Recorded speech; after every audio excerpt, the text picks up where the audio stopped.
Those who live in the Western world often feel as though their civilization is, and always was, the most technologically advanced in the world. However, that is not necessarily true. Many important inventions that we once used, or even still use today, saw their advent in the mysterious Eastern Orient, as the Europeans once called it. These inventions were not only revolutionary but also markers of one of the most advanced societies in our history. Perhaps second only to modern-day industrial cultures. So, here we will look through 10 important things that the Chinese invented first, that are still important to us today. Let's take a look at the 10 important things China invented first. Number 10. Booze. What is more important than the invention of alcohol? While the substance was certainly useful for tolerating the brutal conditions of the ancient world, it also had another, nearly miraculous effect. It was a sterilizer in an age when Purell and hand soap were distant dreams in the eyes of the OCD. It is arguable that booze is the very thing that made civilization possible, giving people clean drinking water and a way to sanitize wounds, foods, and pretty much anything else that they pour their liquor on.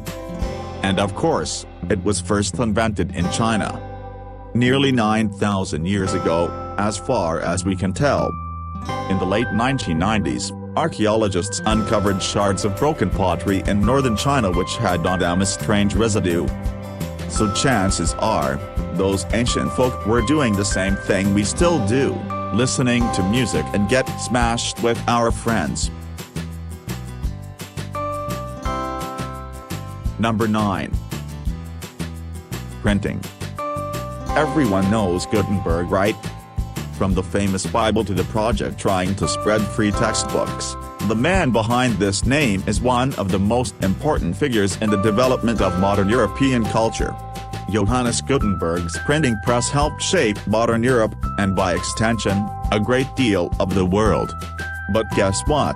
The Chinese did it first, and they did it way earlier. During the reign of the Tang Dynasty, 618–907, Chinese engineers began using wood blocks to print designs onto silk and other fabrics. This would soon transition into reproducing short Buddhist texts so people could carry their mantras with them. Finally, by 868, the first dated, printed book was published. It was a translated Indian Buddhist text called the Diamond Sutra. Oh, and for a little perspective, Gutenberg was born around 1400, nearly 540 years after the publishing of the Diamond Sutra. Number 8. Banknotes.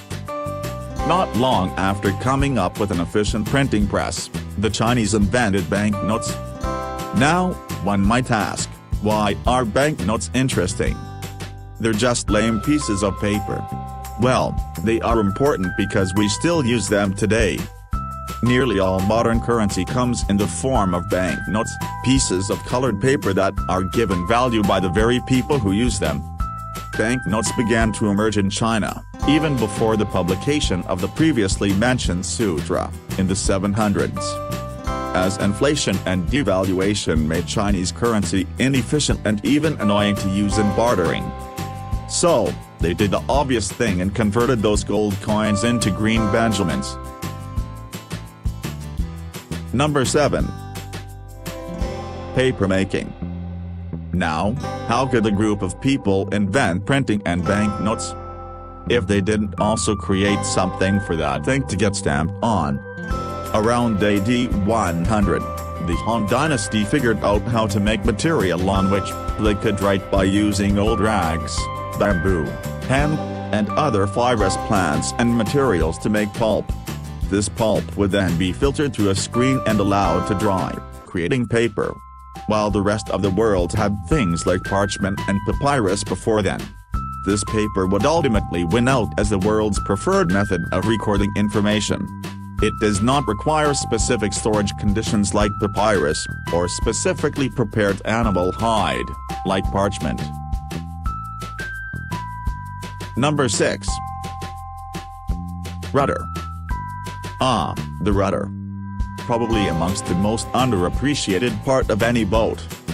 While the rest of the world used steering oars in lieu of built-in rudders, the ancient Chinese were one step ahead, inventing the stern-mounted rudder around AD 100.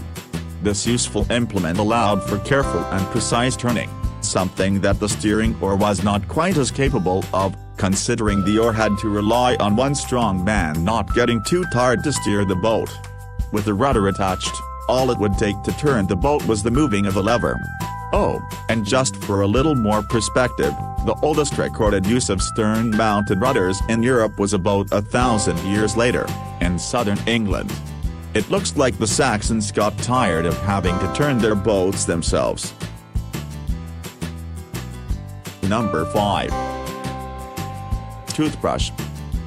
While things called chew sticks were prevalent in the world's other ancient civilizations like Mesopotamia and Egypt, the first familiar bristle toothbrush was invented by the Chinese. These useful tools first appeared in the 1400s in China, made from bristles from the back of pigs' necks and attached to bamboo sticks. Whereas chew sticks were meant more for knocking bits of food from between teeth and freshening your breath, the bristle brush was explicitly for scrubbing teeth with the hopes of further preventing tooth decay. It's a shame some people still seem to struggle with using this important invention. Number 4. Compass. While this is certainly not an invention we use every day, like the toothbrush, the first magnetic compasses were invented in China during the Han Dynasty. They used magnetite ore to create a sort of spiked bowl-looking thing that always pointed north. While initially, they used this invention to divine proper times for burials and other rituals, they would soon discover its use in navigating across the globe, both on land and water. By the time the Tang Dynasty rolled around, they had refined the compass into a more familiar, iron needle bast tool. Number 3. Crossbow. Is any picture of medieval Europe complete without the gallant crossbowman defending his city's walls from invaders? Well, chivalrous romantics have the Chinese to thank for that image. The crossbow was invented during a chaotic and violent era called the Warring States period, which began around 480 BC and ended in 221 BC with the creation of the First Chinese Empire. Crossbows were valued thanks to their ease of use and the fact that one do not have to rely on having a strong archer to use the weapon properly. The Chinese even took it a step further around AD 200. When a military strategist called Zhu Ziyang created a repeating crossbow, one of humanity's early attempts at creating an automatic weapon. Number 2. Gunpowder. Here is another important weapon that Europeans love. By AD 300, Chinese scientists were putting down on paper that certain ingredients, including sulfur, charcoal, and saltpeter, when mixed together and ignited, would produce sparks and even explosions.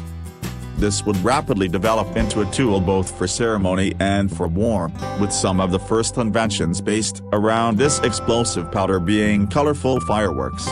By AD 900, the Chinese would be using this powder to fire balls of iron at city walls, and propel rudimentary rockets at tightly massed formations of enemies. This is in contrast to the West, which only began describing gunpowder around AD 1200. Likely as a result of hearing of the technology during the Crusades, when Europeans would have their first glimpses into the world of the East. Number 1. Noodles.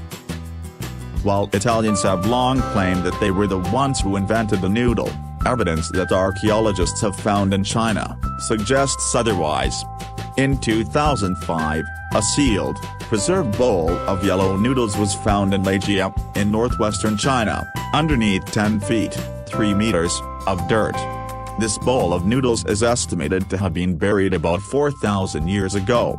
while the kinds of grain used in this type of noodle had been cultivated in China for at least the last 7,000 years. That means that while 4,000-year-old noodles seem to be the oldest we have found definitive proof of, it is highly possible that the ancient Chinese were preparing this dish for far longer. While the Italians may have come up with this type of food on their own, it seems like the Chinese are winning the argument about who it was that made the first steamy, delicious bowl of noodles.